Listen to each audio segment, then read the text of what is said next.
Hello and welcome. I am Steve Clemens, editor-at-large of The Hill. Thank you for joining us for our program today, Innovation Forward, Technology and Diabetes Care, a virtual deep dive into what the future is going to look like for diabetes patients with the new tools, treatment, and technology that's coming online. I'd like to thank our sponsor, Eli Lilly, for their support of today's conversations. 1 in 10 Americans live with diabetes today, but we have also arrived at a new era in diabetes care. Innovative digital technologies mean blood glucose management and monitoring is becoming easier than ever. This means improved health outcomes and a greatly increased quality of life for more than the 34 million Americans who live with this chronic disease.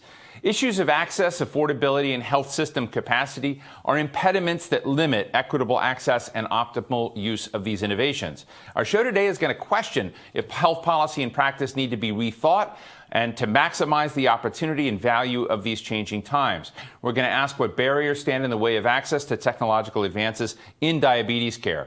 How can policymakers reform systems to create more equitable access to these medical technologies? Before we get underway, though, a few housekeeping notes. You can tweet us at The Hill Events using the hashtag TheHillDiabetes. We love it when you do that. Tweet up the storm.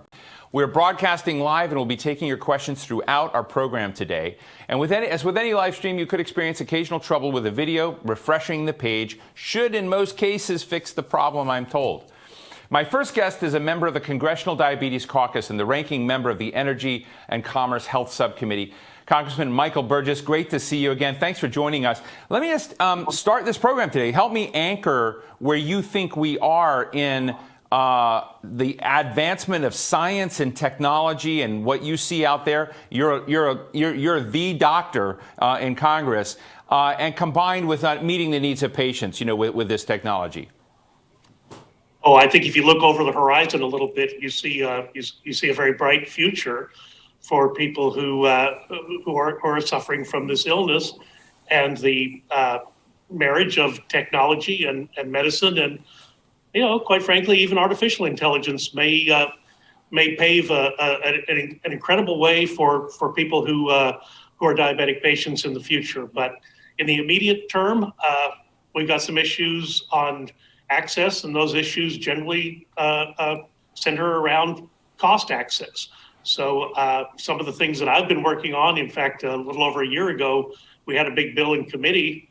I put an amendment for the committee to consider that for insulin purchases, a drug rebate that is paid by the manufacturer, that rebate should go directly to the patient at the time of purchase. My amendment was not successful in committee that day, but consequent to that, I am working on legislation with bipartisan legislation, would include a Democratic sponsor, and I would co-sponsor, that would provide just such an avenue. But the thing is, and what's always occurred to me when we have the hearings and we have stakeholders and we have patients in, you've got to do everything you can to make the access easy. And I can remember several years ago in talking about copays with then our former Speaker of the House, Newt Gingrich, and even the question came up, why even have copays? And former Speaker Gingrich said, you want to pay people to take their medicine. That's right. Particularly in this illness, the cost of not taking your medicine, the cost to the system are incredible. The cost to the patient, of course, the physical costs are significant. There is a cost savings to occur if you can, in fact, increase compliance. And that is, quite frankly, one of the areas where I've been working. So I do see a bright day in the future. The artificial pancreas has been slow to get through the FDA. Don't want to criticize the FDA, but at the same time, this is technology that needs to get in the hands of the patients. And Steve, you hit the nail on the head. Continuous glucose monitors have been a game changer for patients with diabetes, parents of patients with diabetes who worry about what the glucose level is throughout the day or night, can now have much easier access to that information. And that's just a godsend. Congressman, why not criticize the FDA? I mean, I know the FDA is out there to be, a bulwark in protecting public health, but a lot of its rules, a lot of its standards are decades old. A lot of the processes that it has in place don't seem to be transparent. I have a lot of respect for many, many people at the FDA, and I understand that, but it doesn't seem to be a place. It gets very prickly when you get to questions of introspection and study and reform. And I'm just wondering if that isn't an area that we should look, have some stronger critiques of FDA performance. Okay, don't get me started, Steve.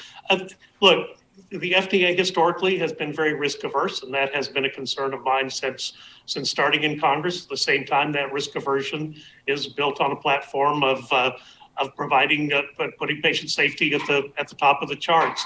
So you do have to be careful. You don't want to sacrifice speed for safety, but you are exactly right, Steve. There are plenty of times where I have gotten uncomfortable or anxious because of the length of time it seems to be taking the agency to get through with the regulatory process.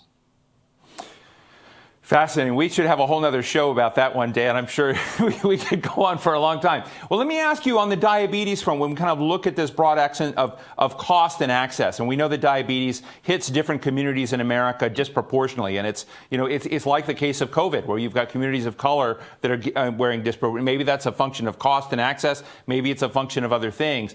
But as you were trying to get that rebate back, are there other developments on the cost side that you think are promising, that you think there would be bipartisan support of really getting in there to kind of broaden cost and access to get that out of the way when it comes to treating this chronic condition in the country? Well, yes, the answer is yes. And certainly in the federal payer space, there are those advances. I think it was just a little early this year, perhaps in March, where the administration, through the Center for Medicare and Medicaid Services, announced that some Part D plans, some of the Medicare Advantage plans in Medicare could offer enhanced lower out-of-pocket costs for insulin. They kind of put a maximum on the copay at $35, allowed beneficiaries who take insulin to enroll in a plan. Participating in the model should save over $400 a year. So there are things that you can do in the federal payer space. Certainly in the area of the Federal Qualified Health Center, where they purchase their insulin through 340B programs. And this is another instance where I really feel strongly that the money ought to follow the patient. The money shouldn't follow the institution. The money shouldn't follow the insurance company. The money shouldn't follow the pharmaceutical company. The money should follow the patient. So in the 340B space, where savings are created by that 340B program, pass those savings directly on to the patient in the Federal Qualified Health Center. So that, coupled with a rebate refund, are some of the things that are at immediate disposal to be able to help patients with if cost is an access problem with their diabetes medications. Michael, one of the things that's happened as a result of the COVID crisis is that we all used to talk a big game about going digital, but we really hadn't yet in the country. But we've seen a massive shift of the nation, grandparents with kids, Zoom calls for work, these kinds of sessions here, but also telehealth. And telehealth isn't just talking to your doctor. It's remote monitoring. It's all of that other data that flows from patients.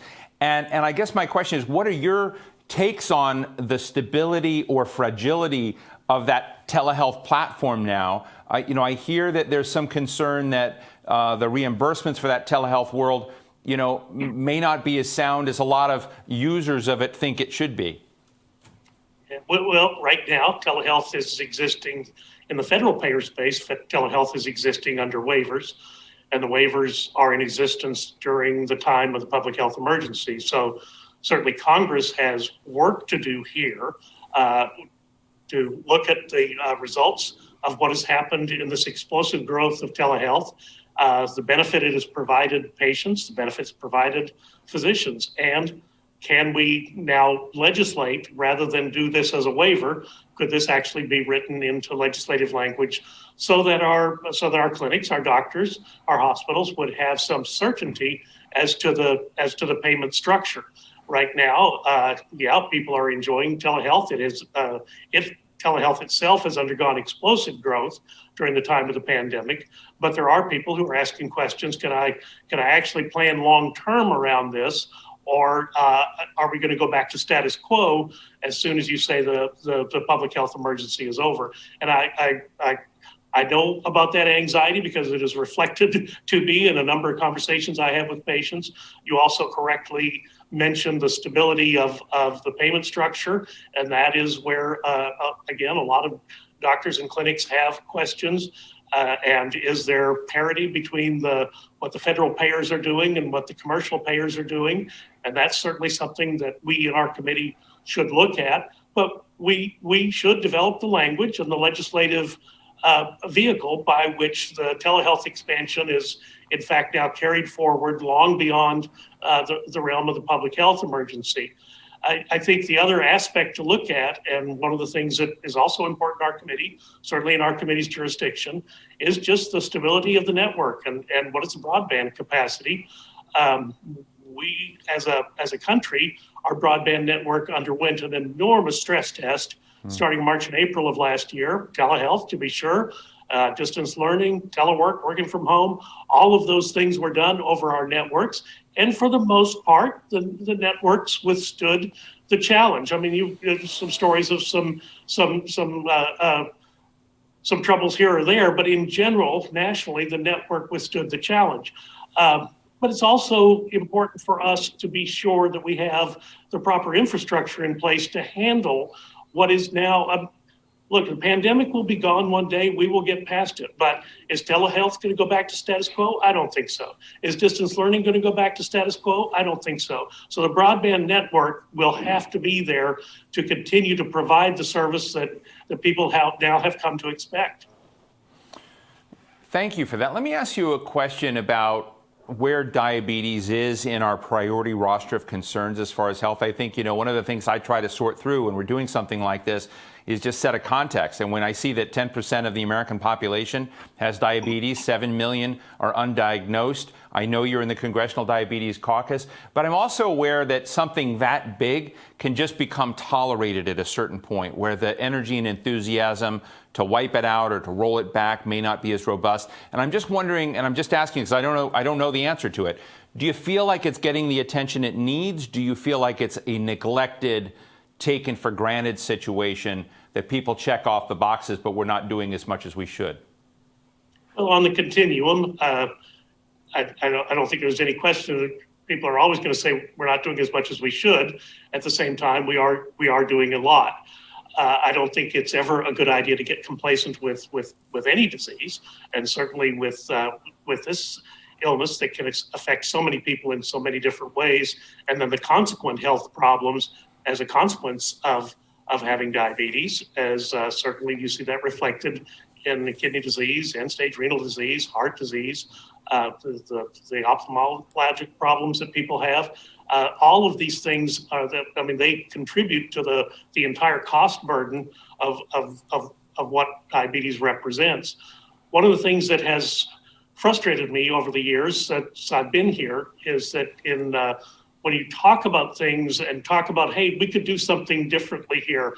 Maybe that artificial pancreas is something that the federal government should be paying for. And then you take that to the Congressional Budget Office, they look at it and all they can see is a cost. They can't see what is going to be the benefit for someone having really, really great glucose control over the next 20 years. There is going to be a cost, there is going to be a benefit to that, which cannot be accounted for in a 10-year budget window. So one of the frustrations I've had is with Congressional Budget Office, we've got to account for everything within a 10-year budget window. When you get into preventive care, the cost is all going to be up front. The benefit is going to be in the future. So we need to have a more nimble way in our budgeting process to address that. I think there is no question you look at some major disease processes and you think, well, what would be the cost of doing nothing? And it would be substantial. So if there is a cost up front for a modification of that disease cycle, it's going to be a cost, but there will be a benefit down the road. We ought to be able to take that into account in our budgeting process. Let me just ask you finally, Congressman, I know that you are someone who is saluted and proud of what the country seems to have done with Operation Warp Speed. A truly huge leap. I mean, if what we're hearing is true, and we have vaccine options at 95% efficacy that are safe, and there probably will be more down the road, one wonders with something that's affecting 10% of the population, people are going to begin asking, well, why not have an Operation Warp Speed around, the pancreas, which you just talked about, and to find other elements where we can, take smart minds, take money, create ventures that sort of move the needle faster. Would you be in favor of that kind of direction with dealing with diabetes? Well, unquestionably, and that was the whole premise of a bill from a couple of years ago called Cures for the 21st Century, where he tried to examine the entire research and development phase, the cost of research and development, the time spent at the regulatory agency. How do we condense this? Are there aspects to consider, such as surrogate endpoints, where you don't have to wait the entire lifespan of someone to see whether or not this was a benefit? So Cures for the 21st Century was a major step in that direction. I think there'll be refinements of that Cures bill that will be coming forward. I think we also need to look at cost and access as part of that continuum as well. But I think the work is being done. Sometimes it does seem incredibly slow. You're right to reference Operation Warp Speed. Here is a real-time example. We were told when the genetic sequence was divulged in January of this year that it would be 18 months before a vaccine could be possible under the best of circumstances. And now as we sit here 9.5 months later, we've got not one but two vaccines that are 95% effective. That is unheard of. So it truly is a remarkable achievement for certainly the doctors and researchers in Operation Warp Speed. But you're right, we ought to see if that template could be applied to other areas of national urgency where health is concerned. Well, Representative Michael Burgess, MD, thank you so much for joining us today. Really appreciate your perspectives on this important topic. Good deal. Thank you, Steve. And now it's time for the sponsor perspective portion of the program and a message from the sponsor of today's event, Eli Lilly. Welcome Marie Schiller, Vice President of Connected Care and Site Head of Cambridge Innovation Care at Eli Lilly. Hello, my name is Marie Schiller. I am Vice President for Lilly Diabetes, and I lead Lilly's overall efforts developing our connected diabetes solution, which includes digital health devices. I'd like to thank The Hill for orchestrating this important conversation and thank each of you for participating. I hope that from today's discussion, you'll agree we are in a new era of diabetes care, characterized by remarkable advances in diabetes digital health technology. This new era brings with it an opportunity to improve care for people with diabetes. I have a special appreciation for why digital health technology is so important and extremely useful for people with diabetes.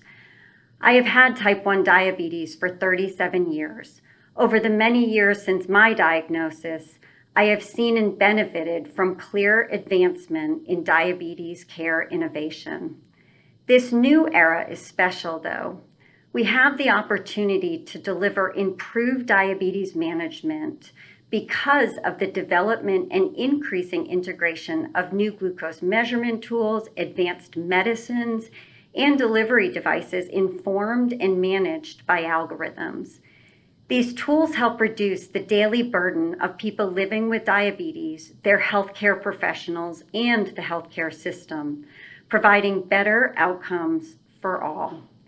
As exciting as these advancements are, they alone are not enough. Health policy must continue to modernize as well. We must focus our attention on advances in health policy supporting broader use of diabetes digital health technology and appropriate reimbursement for healthcare professionals for their role in optimizing use of these new technologies. Importantly, we should also focus attention on health policy that modernizes access to these tools for people with diabetes, including for our Medicare population. Advancements in digital health technology and health policy together are critical to improving overall diabetes care outcomes. I'd also like to take a moment to emphasize the enormous impact of COVID-19 on our world, and especially on the diabetes community. A special note of thanks to all healthcare professionals, community leaders, and family members who are working to keep us healthy. Lilly recognizes COVID-19 has placed burden on many in the diabetes community. And for some, that means difficulty accessing needed medicine. I'd like to highlight for those persons who use a Lilly insulin, we may be able to help. Please contact the Lilly Diabetes Solutions Center at 1-888-808-1234. The Hill is also providing a link. We ask participants to share this information as broadly as you like. For those of you who may have other needs, please visit getinsulin.org. Thank you again for your participation today and for all you do to advance care for people with diabetes. My next guests are some of the smartest people involved in diabetes care and innovation, and the data about this. Dr. Ann Peters is the director of the Westside Center for Diabetes at USC. I've had the pleasure of talking to her in the past. She's a clinical medicine professor at the Keck School of Medicine of USC. Marie Aitken is the executive director of IQVIA at the Institute for Human Data Science, which integrates data science, technology, and human science. I am a wonk on this stuff. I can't wait to talk to him. IQVIA assisted Eli Lilly, the sponsor of today's event, with their recent report on diabetes innovations. And Dr. Fatima Cody Stanford is the chair of the Minority Affairs section of the American Medical Association and also an obesity medicine physician at Massachusetts General Hospital at Harvard Medical School. Really great to see all of you. And Dr. Peters, today as we're looking at this kind of broad question of innovation and that innovation curve meeting patient need. And I just say, just like last time we talked about it, we're sitting in a country right now with a set of tsunamis hitting at once. Whether it's, inequality, economically inequality and health disparities and health sides from COVID. And now we're talking about diabetes today. And we're also talking about, tension in our communities about identity and race, which we've been discussing somewhat earlier. So I guess my question to you, because you work in communities where that are sometimes those that are not that are hit disproportionately by this, is there anything you see out there that might move the curve a little bit in a positive direction as we look at innovation and reaching communities in need with diabetes? Well, so as you stated, I've spent my career working in well-served and underserved communities. And Right. I know that I have the tools to take care of patients when I have access to them and they have access to good health care. And my life's work increasingly is to take what I know I can do and translate it to care in places where they have less access to care. And I really firmly believe that the solutions for those communities obviously must come from the communities themselves. But I also know that the tools we have, if we integrate them in an effective way, can really make a difference. So I'm encouraged about what's possible. I am discouraged about the maldistribution of those tools, and I've never seen it worse than during this pandemic, because my underserved patients are hospitalized and dying, and that is horrible. So I have never felt more the need to create systems of care that take care of everybody. I don't care who you are. You need to get the kind of care that I know I can deliver in my West Side practice. So it's only made my passion for this even stronger. Well, I remember our last conversation was very, very moved by that. Dr. Stanford, I think tomorrow I'm going to be moderating an event on diversity and inclusion, which the Hill is going to be doing. It's one of the topics I feel is super important, but I also feel like there are fig leaf approaches to it, and then there are real approaches to it, to be candid. And so as you look at communities that have been hit so hard by this, I'd love to hear whether it's in data, whether it's in cost, whether it's in ambassadors to these communities. What are the dimensions to finally get to a point where we've got, I guess, some equality, if you will, of impact, and begin to move this in a way that every community is improving? So, first of all, thank you so much for having me. I think we really have to look at the deep, strong roots of structural racism, which is played out here in our communities. I'm extremely proud, as the chair of the Minority Affairs section for the AMA, to see groups like the American Medical Association taking strong strides to be able to begin to address inequities in care that are derived from issues such as race. So just in our meeting that just concluded with the American Medical Association just this week, The American Medical Association came up with strong statements on racism, for example, as a threat to public health. And if we're looking at that and we're looking at this collision of what we're dealing with in the midst of COVID-19, I think we must recognize that the inequities that our patients face are multifactorial, multifaceted, and we're not going to be able to take, as and using your words, the fig leaf approach to attack these issues. We're going to have to look at what we're doing to ensure access to care, much like was stated by Dr. Peters earlier. Access varies widely in underserved versus well-served communities. If we're looking at chronic diseases, such as that of diabetes and or obesity, which of course we know to be the largest chronic disease affecting more than 42% of US adults alone, we have to think about these things. And what we've seen bore out when we're looking at COVID-19 morbidity and mortality is we're seeing significant differences in communities with less access, and particularly communities of color, particularly Black, Latinx, and Native populations. We have to do better. I believe we can, but it's going to take a multidisciplinary approach to make it happen. I really appreciate that. Dr. Aiken, I am a data wonk, I admit it, so we've got that in common.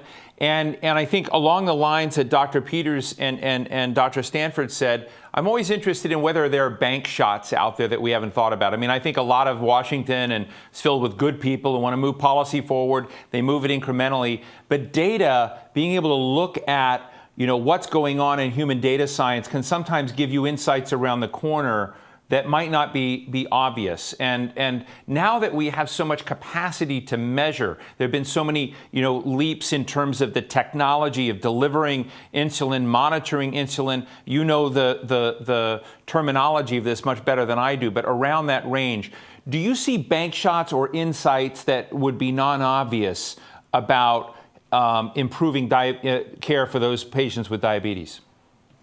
Sure. So thanks and great to be part of this panel and such an important topic. I think what we observe is this real convergence of human science and data science that is coming together, powered by technology. We see the new kinds of digital technologies that are increasingly available.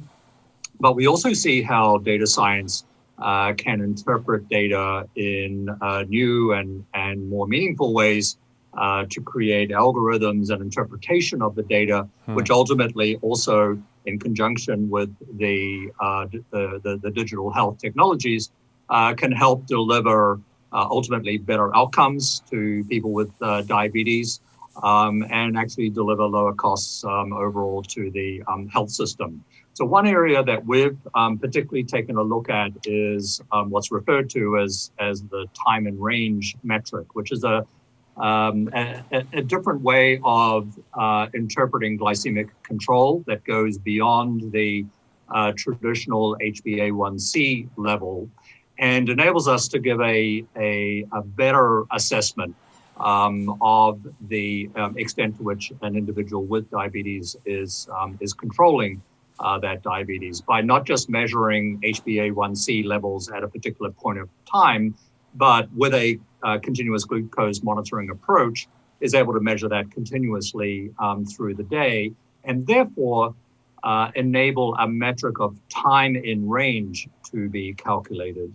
How much of the individual's time over a certain period is within a predetermined acceptable range of HbA1c level. And the evidence is becoming clearer about the benefits of focusing on that time and range metric, in particular identifying when a patient remains at least 70% of their time within that pre-specified range, and the benefits that brings ultimately to fewer complications, fewer hospitalizations, and so on. So This is an example where through the ability to create a continuous flow of data through continuous monitoring, we're able to apply data science to develop an algorithm that enables us to bring forward an additional measure for glycemic control, time and range that goes beyond the traditional HbA1c level.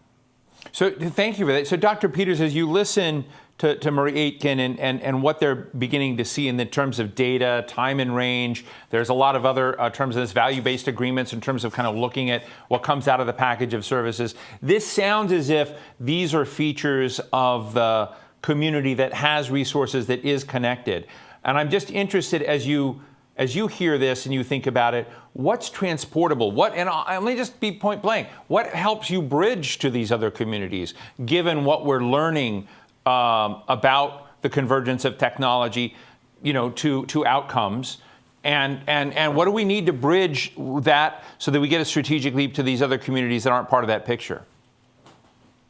Well, yes, because this all makes me see the healthcare disparities even more. So every single one of my West Side patients has been able to use a continuous glucose monitor. And Right. their data comes wirelessly to my clinic, and it's miraculous, and I can look at it and I can adjust them and I keep them safe and they do great. I've spent the past however many months it's been since COVID, but even before then, fighting to get my underserved patients the continuous glucose monitor for the same access. Well, they can't get it because Medi-Cal doesn't pay for it, or Medicaid.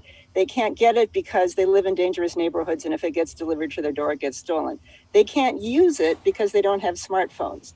If they happen to have a receiver to use it, they don't have a computer to plug in the receiver. So I can't even get their data, even if I get them a continuous monitor to help them.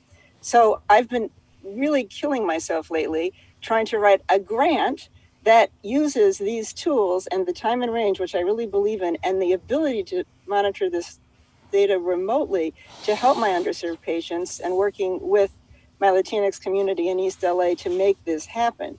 But first, I have to get funding to get this. But I personally believe that if we take these tools, integrate them in the community, even if that means purchasing cell phones for them, but doing this in a way that's very acceptable, because a lot of these tools, you don't see people of color even wearing them. I've fought really hard to get the manufacturers to at least put people of color in their ads, because that's, we don't give the right signals out. And then you have to get the data to someone who can interpret the data, who can give it back to the primary care doctors who do most of the patient management. So I want to set up a program that uses people, educators from the communities who can reach out and connect with the patients, who can speak to the primary care doctor to give treatment recommendations. I can set up a system for all this, but it does require that we pay for it up front and then we integrate it into communities. It's completely doable. I know, because I can do it in my more affluent practice. It shouldn't be limited to those individuals, but there are all these different pieces. You can't just give them a continuous monitor. I tried that for 2 years. It doesn't work. You have to give them the monitor, the way to get the data to us, and then a system that can use the data to affect outcomes. So there's a lot of steps, but I'm an optimist, but I'm also, it's so disturbing that I can't do it now. I guess I'm impatient. What can I say? Well, I think your impatience is well placed, and it's actually admirable. So I like hearing that. Dr. Stanford, in this same line, I'm always wondering, is there a killer app? Is there a bank shot? Is there a way of looking at this? Is there a trusted party that could come in and change, the game? And earlier in the program, I mentioned a former colleague of mine, Olga Kazan, who wrote about a fantastic woman in Baltimore who and her family had lots of chronic conditions. And it essentially was a story of the failure of institutions around this family. This was a good family, had problems, but all of the services set up kind of didn't perform at the level they should have. Johns Hopkins not too far away, more castle than friend at that time. Maybe things have changed since then. But I guess, in terms, you deal with folks with obesity, chronic conditions, and this. As we think about it, hear Marie Aitken's comments about, and Dr. Peters' comments about the value of this data coming online. Do you see any models, best and promising practices that can make game changers to bring these communities, into the fold, if you will? So, one of the issues that I see, and, I really want to thank Dr. Peters for her comments. They were just well received as someone who's a researcher and someone who provides clinical care, is that we can get short-term solutions, right? Like we might get a grant from the NIH or something that's sponsored from industry, which allows us to utilize these in communities that look more like mine than not. But that grant funding is short-lived, right? So we can do it, it works well, we feel great about things, and then the grant ends. and then we're back to the beginning of where we started. So we had this progress that may have occurred. And so I think having kind of this continuous dedication to infusion of money to solve these chronic issues is of significant importance. Your guest that was on prior to us coming on talked about, CBO estimates and how when we're looking at chronic diseases like diabetes and obesity, the CBO estimates don't really account for the longevity of these diseases. When we look at obesity, for example, it's a chronic, remitting, relapsing, progressive disease. It doesn't just come and go away. Diabetes doesn't just come and go away. It's something that requires our continuous dedication. So what we need to see is sustainability with regards to funding these programs. We have the researchers, we have the people like Aiken here who's giving us, a lot of that science to really inform what we're doing. But if we don't have that funding that's infused and continuous, sustainable over time, we'll continue to see these relapsing, remitting of progress within these communities that really need access more than others, as we see issues like diabetes and obesity disproportionately impact communities of colors at much higher rates than we see in majority populations here in the United States. I appreciate that. Dr. Aiken, one of the things I do is I go back and look at people's Twitter feed, and I looked at yours, and, in September, you commented on telehealth and that looking at this, that the value of it would be demonstrated in improved health outcomes and cost control, not only convenience and protection from disease. And I was struck by that because I hadn't thought of that before, because I've done a ton of events, Republican, Democratic members of Congress. Everybody loves and embraces telehealth. But, and we've also talked about various devices, CGM and other potential new technologies that are coming into the diabetes treatment space and dealing with that. So I'd love to get your insights since you did that. Are we getting insights into the developments that seem to matter and that seem to be making a difference in health outcomes as opposed to what you critiqued as convenience? Yeah, no, absolutely. And I think, what is central to actually all of this discussion about bringing the right care to people with diabetes is that it should all be underpinned by evidence. And that evidence is growing for sure. And we need more of it. And the good news is, again, the data is flowing to enable that evidence to be established. And that can be evidence around human costs, clinical costs, economic costs, at an individual, at a community, and at a societal level. I think what's also important is for us to think about who's bearing those costs and who's bearing the risk for treating patients or people with diabetes. And this is where the idea of value-based agreements can also come into play, where there is an opportunity, again, underpinned by data and information to actually rebalance where those costs are incurred and where the risk is taken in order to sort of optimize the solution overall.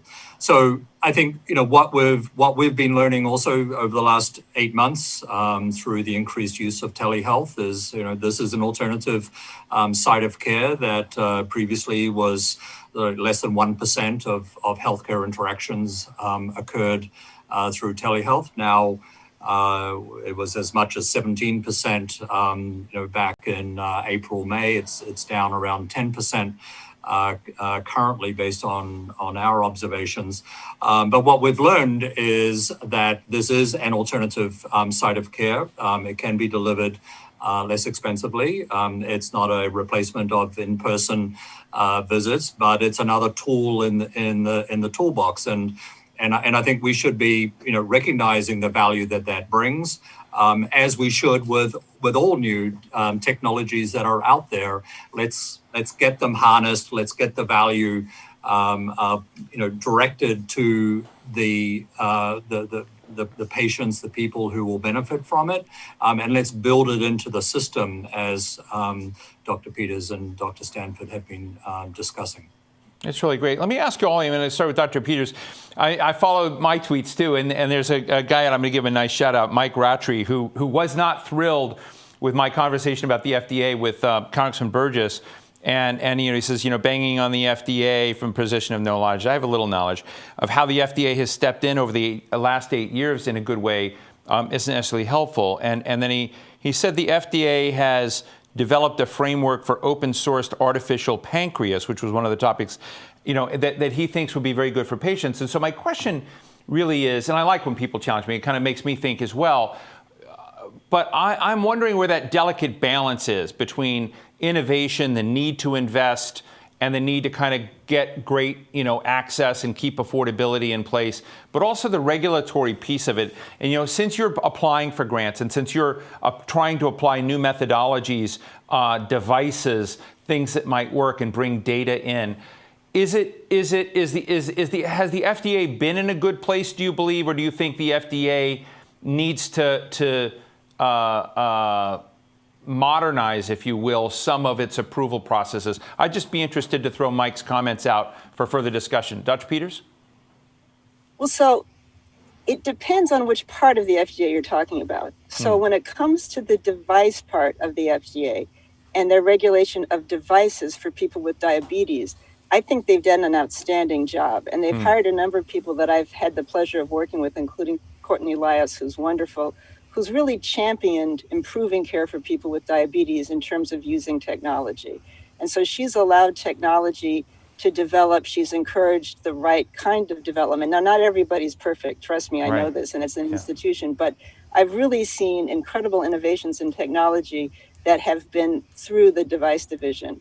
The pharmaceutical division is different, and they're still have a lot of the older standards, and we're trying to actually get some of the device data more routinely integrated into what they're doing on the pharmaceutical side. So there's an integration, but I think for diabetes, at least in terms of the FDA, innovation has been creatively driven by the device division. And yes, my patients on the West Side do amazing things. They do these do-it-yourself systems where people on Facebook have wonderful non-FDA approved ways of treating their diabetes. I am not recommending this, but I'm telling you that it's been something that has really been possible because we've had limit to people right now with type 2 diabetes who need access. Right. Well, thank you for that. Let me go to Dr. Stanford and get your thoughts on this. Again, I want to be fair to all commenters, but, looking at institutions and what I'm saying is, either things are great and gravity's going in the right direction, or we got to shake things up and do it a little differently. So where are you in this? Oh, I'm about the shaking it up of things. So I really see that we have access to different forms of therapy for the treatment of diabetes. We have different devices. We have all these things, but it doesn't matter if our communities don't have access, right? It's like if you have something that's there as a nice shiny object that's really kind of behind the window and the store that you pass by that you never get access to. And that's really what I'm seeing for many patients of color, patients that are from communities that really need access to this care. The care that, as we talked about earlier, that these disease processes that we're talking about, diabetes, obesity, disproportionately impact communities of color. We've seen this bore out in mortality rates for Black individuals like myself that are twice that of white individuals coming in with COVID. Recognizing that obesity rises to the top of consideration, for example, for those that are infected with COVID and actually have severe disease. But the problem is our communities just don't get access to them. And so we really need to shake things up. We need to recognize these inequities, not just for this moment in time where we're paying more attention to these issues, but, what are we going to be doing in a year or 5 years or 10 years or 20 years down the road? Is the plight going to be improved for those that look like myself? Thank you for that. Dr. Aiken, I'm going to give you the last word on this. But another piece of this we haven't talked very much about, in addition to responding about FDA and shaking it up, is whether, things like the VBAs and others, whether there's what's out there in the lexicon you see that could be game changers as well in terms of, changing this scene for patient care in diabetes? I think definitely value-based agreements have a lot of opportunity to, again, as I would put it, rebalance who's incurring the risk and Right. who's seeing the benefits of some of these new technologies being applied. So it's a way to systematically set up metrics that underpin these agreements, and where the proof is in the pudding, and depending on real patient outcomes, the amount of reimbursement changes. That's a mechanism that can really create win-win-wins for the payer, for the patient, as well as for manufacturers. And I think there's a lot of openness to this. We need to get Medicare into the act, given their role as a payer. We need to create the flexibility to be able to enter into these contracts without tripping up over sort of other regulatory or legislative hurdles.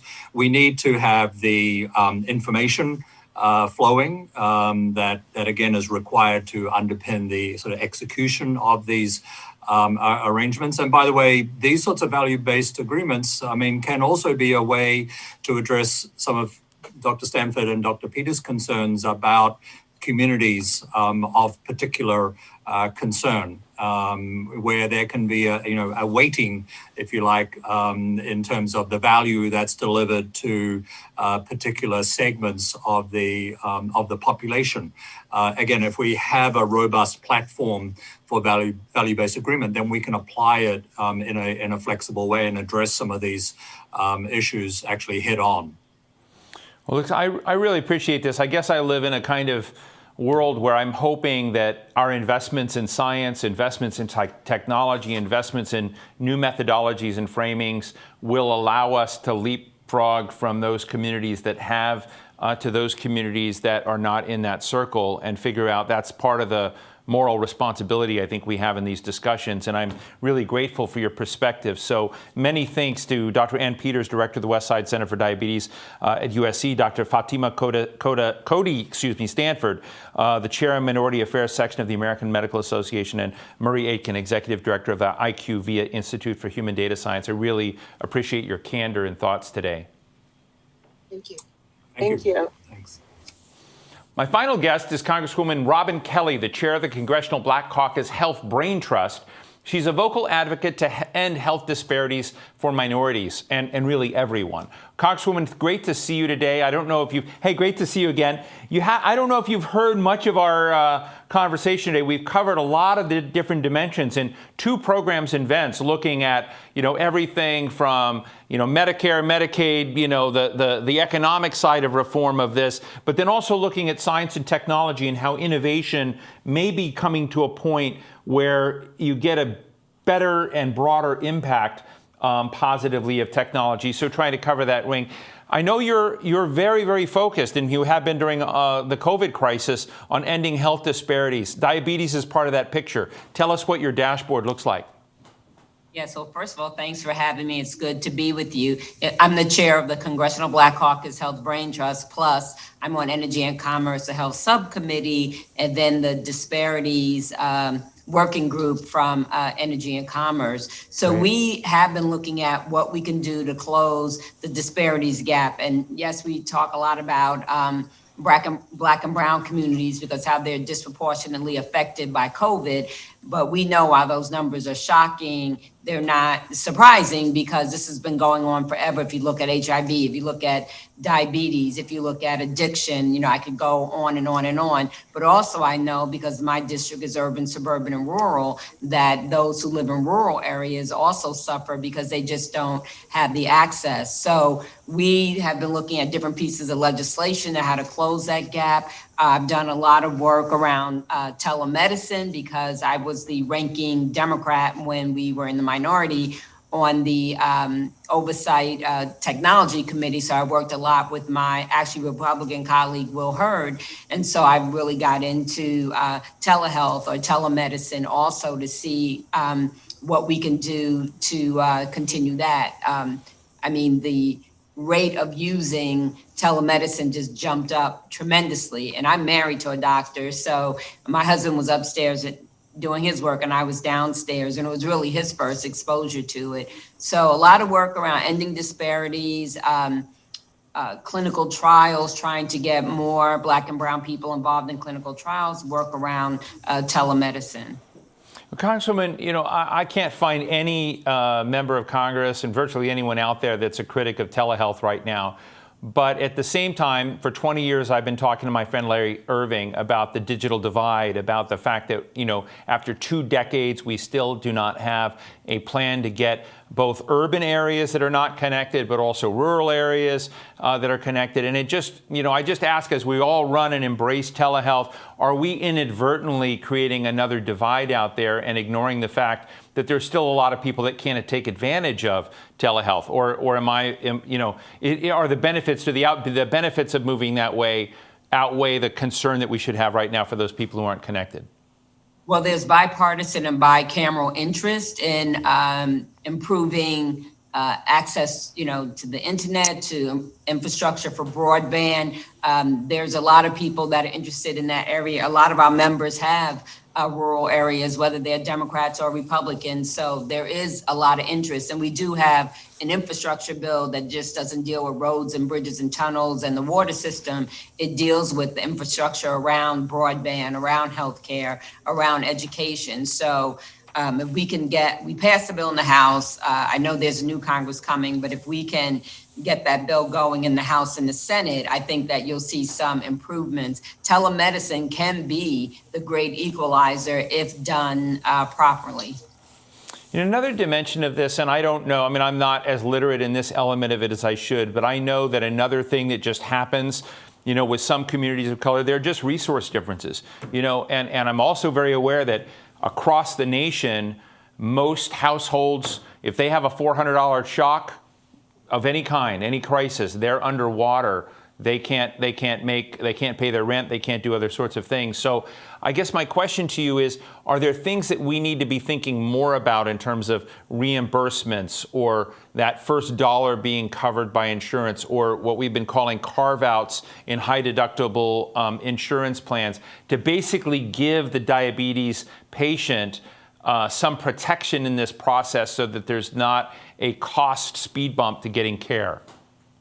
Right. Well, I think that we need to look at our whole healthcare system. Of course, diabetes very much included. It affects so many people, to see what we can do so, people are not prevented from care because of the high cost of care, or they have the care, but then they don't have anything else. So I think that, there's a number of pieces of legislation and price gouging for Insulin Act, insulin access for all, expanding access to diabetes, self-management training act. There's a lot of different bills in the hopper. And the Diabetes Caucus is a bipartisan caucus. I remember when we could go back and forth to Cuba. I went to Cuba with the Diabetes Caucus led by Diane DeGette and Dr. Burgess. And we went to visit where they treated, folks with diabetes. So it's a very much bipartisan caucus because it affects all kinds of people. So I do think that, there's an interest, there's a drive to possibly get some of these pieces of legislation passed that will assist people with diabetes and give them the resources. What do you think the Kamala Harris, Joe Biden team are going to do on this front when they come into office? Well, the first thing, they have to deal with COVID, whether that was the plan or not. As we say, they will have to find a way to crush this virus because it's hard to do anything else. If the numbers are like they are right now, they're going in the wrong direction. So they're going to have to look at what we can do with COVID, listen to the docs, listen to the scientists, and also people have to be responsible too. Government can do a lot, but if you don't wear your mask, you don't wash your hands, if you're not physically distant, we don't have as much control over that. When you also, in the work that you've been doing on telehealth and dealing with CMS, have you found them to be friend or foe in that process? Well, one thing, they waived during this pandemic, waived some of the rules and regs around telehealth. So I think that's the push that myself and other members of Congress have. We want to do an evaluation with our bill to see how everything went, what were the pros, what were the cons, if there were, and how can we go forward. Some members of Congress just want to jump to, let's just leave it like this, even though, waive what the rules and regs. And even if when we pass this pandemic, when we get past it, to have an easier playing field for telemedicine. And I know I've spoken to doctors all over this country, and they talk about how patients are keeping their appointments at a better rate. And when I speak to patients, not just diabetes patients, but other patients, it's easier for them. They don't miss work, they don't miss school. They don't have to find a babysitter. They don't have to take 2 buses, a lot of different things. So it's a lot more convenient. I know everything can't be done in that manner, but what can be done, it's a lot more convenient. I want to ask you one more question in before we go to our audience question for you, but hopefully I'm going to frame this right. I've been kind of trying to dig around on the technologies that are evolving around diabetes, and the monitors, and it's fascinating to look really what's come online in the last few years as potential. And so one of the debates out there, and I guess being a government cynic sometimes, it's my job, most things government does tend to be driven by inertia, a little bit. Pretty much tomorrow's decided by what they did yesterday.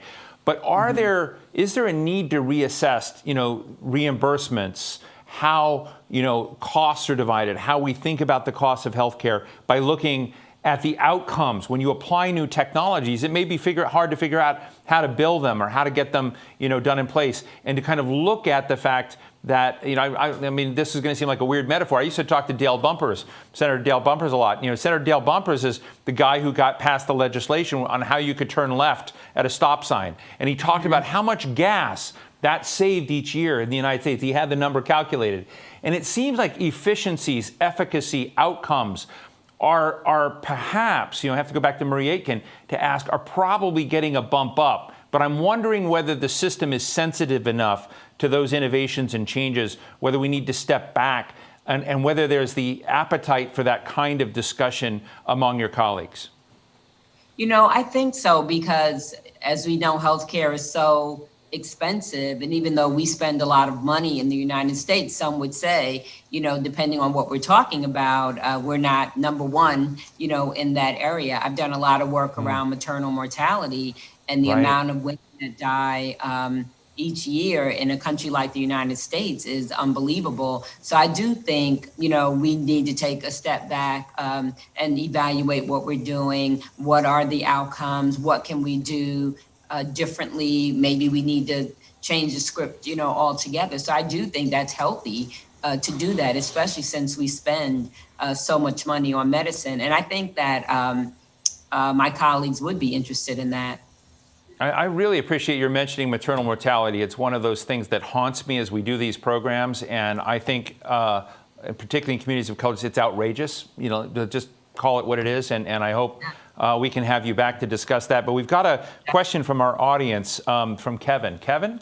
My question is, what legislation needs to be passed in 2021 that will ensure access and affordability of digital technology for Americans with diabetes and reimbursement to their providers? Thank you. Thank you. And I should say that's Kevin Donnelly, of the CEO of the PCPI Foundation.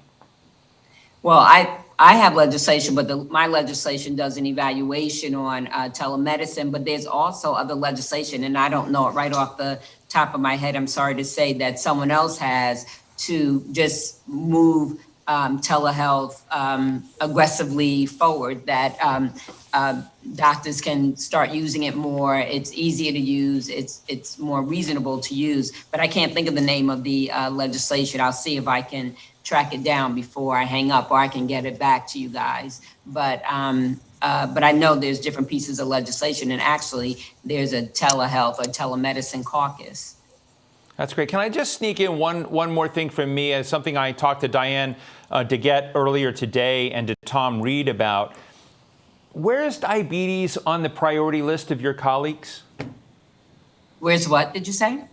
diabetes and those patients, these sorts of issues? I mean, we're talking broadly, generically about healthcare, so I know that's big. But I'm just sort of interested, is there, I asked Diana DeGette and Tom Reed, and they had different answers, really. I said, they both have children that have type 1 diabetes. And so for them, you can feel actually, and I've talked to them before, incredible tension and incredible commitment and passion on this.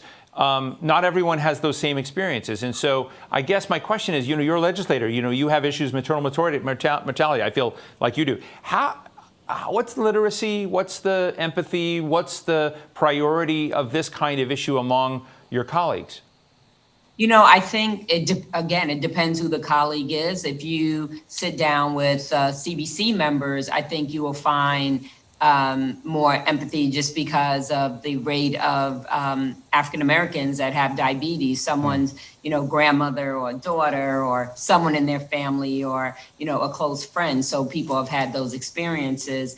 And I think, maybe if you didn't have the experience or you don't know anyone, and there's so many issues, that we deal with, maybe you don't think about it as much. But I think when there is education and awareness, I think that, there is empathy. And when people know struggles that people have to deal with diabetes, I think that people would be empathetic and want to do something about it. Well, Congresswoman Robin Kelly, I've really enjoyed this conversation. I think we've opened up a lot of doors we could come back and talk about. Thank you for your work in the Congressional Black Caucus Health Brain Trust, but also the Energy and Commerce Committee, one of my favorite committees to watch on the Hill. So thank you so much. Thanks for joining us today. Okay, bye-bye. That brings us to the end of our program today. A big thank you to Eli Lilly for their support and to all of you attendees for joining us for this set of very important discussions. For those of you who missed any of the conversations, we'll have a video up from the event on our website shortly. I'm Steve Clemens. Be well.